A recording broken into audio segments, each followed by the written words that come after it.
Gotcha.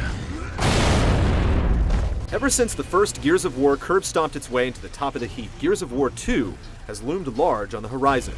It's hard to imagine that Epic could drop the ball after birthing what looked like a sure mega franchise. Players were promised Gears 2 would be bigger, better, and more badass. The final verdict? Done, done, and done.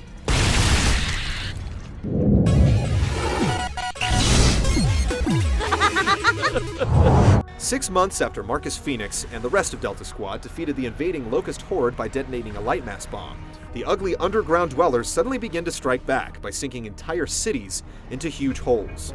With only one major stronghold left, humanity is forced to go on the offensive, drilling their way underground to rip the Locust a new one.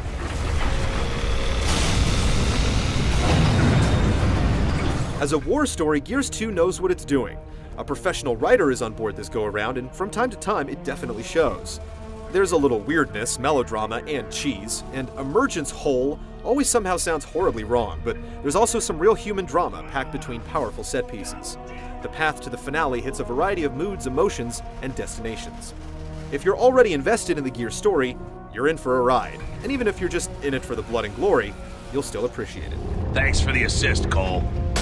Where's the rest of your squad? Here's my squad.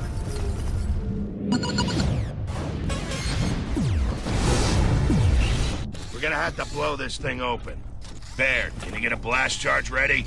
Of course. Regular or extra strength? Extra strength. First on the menu is a well-paced campaign that clocks in at just the right length. You can go solo or play with a friend, getting a balanced experience even if the two of you are on different difficulty levels. You'll take in impressive sights, frequently change locations, hit a few burly boss battles, and when you start to feel like you've slaughtered enough enemies, you'll head towards the finale. It's a fairly epic chunk of gameplay built around impressive set pieces that takes big ideas and does them justice. Clear times will definitely vary based on skill and difficulty setting, but you can reasonably expect a solid 8 hours of play. The number may stretch even more if you're trying to fill out your war journal, but with the overall fast-paced and so much bloody good work to be done, the incentive to pick up dinky collectibles is honestly pretty low. The real multiplayer meat comes in two forms. Horde is the newest concept, as up to 5 players dig in on one of the game's multiplayer maps to face waves of increasingly difficult enemies. If one man survives, everyone is revived to face the next onslaught. It's repetitive by nature and exposes a few weaknesses in the AI, but it earns its place through challenge and teamwork.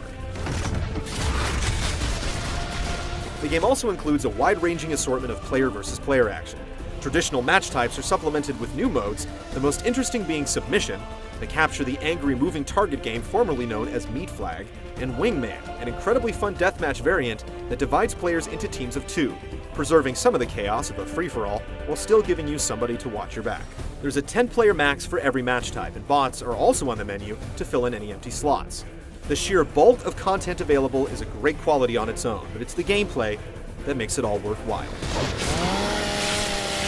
Oh, sweet oblivion.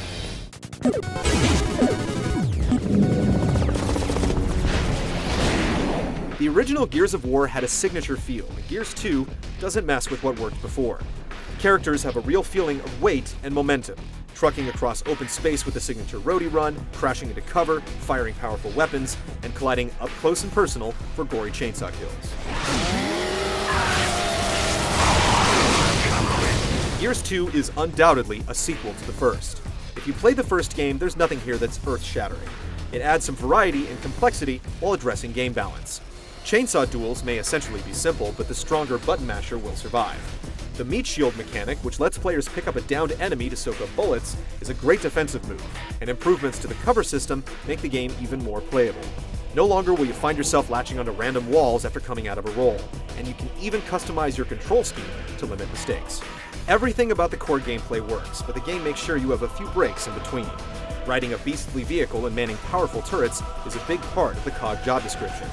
Don't be surprised if you end up looking at the standard shooting sequences as a break from it.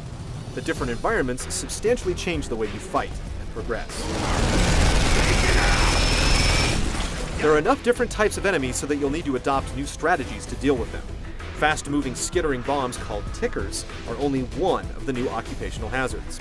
They're spread out over the campaign, but you can really get familiar with the new faces in Horde mode. As for the boss fights, they don't really flow completely with the rest of the game, but they still make a lasting impression.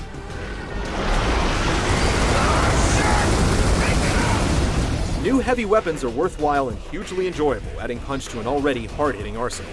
The Lancer is as reliable as ever, but you'll definitely be tempted to try out a new chain gun, appropriately named the Vulture, or invest in learning the difficult-to-use but brutally effective Mortar. Grenades as proximity mines adds a new strategic dimension to single-player and multiplayer, and portable cover comes in the form of a sturdy shield that's handy in most modes and absolutely essential in Horde.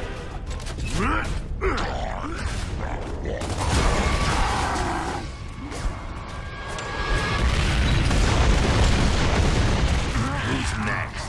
Multiplayer hasn't quite been revolutionized, but it has been significantly improved. Numerous balance tweaks and smart new mechanics help make multiplayer enjoyable and fair. A stopping power feature discourages head-on charges, and being able to crawl when you're downed increases survivability and makes the somewhat risky finishing moves even more important. If you are taken out, a dynamic battle camera lets you snap and save pictures. Even though it's been expanded, the gameplay remains focused and fun.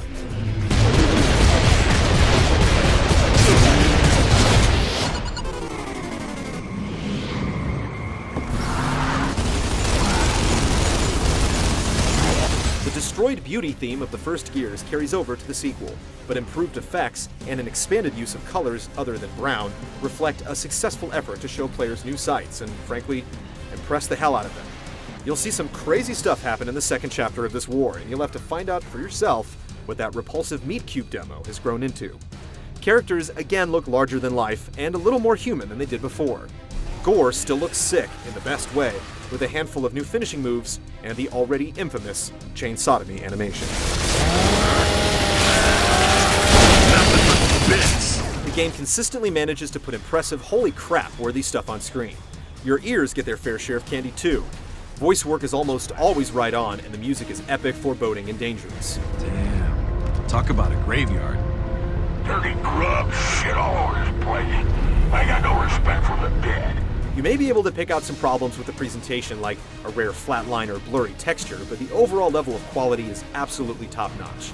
And a mature content filter that censors blood and swearing might even make it ESRB friendly. Maybe.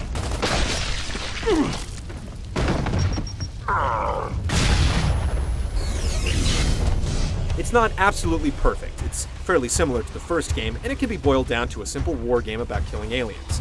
But Gears of War 2 delivers on all its promises and accomplishes almost everything a big sequel should, keeping its distinct identity while buffing up in every possible category. Unless you're already a confirmed hater or have absolutely no interest in ripping Locust apart with some of gaming's most badass weaponry, don't think twice.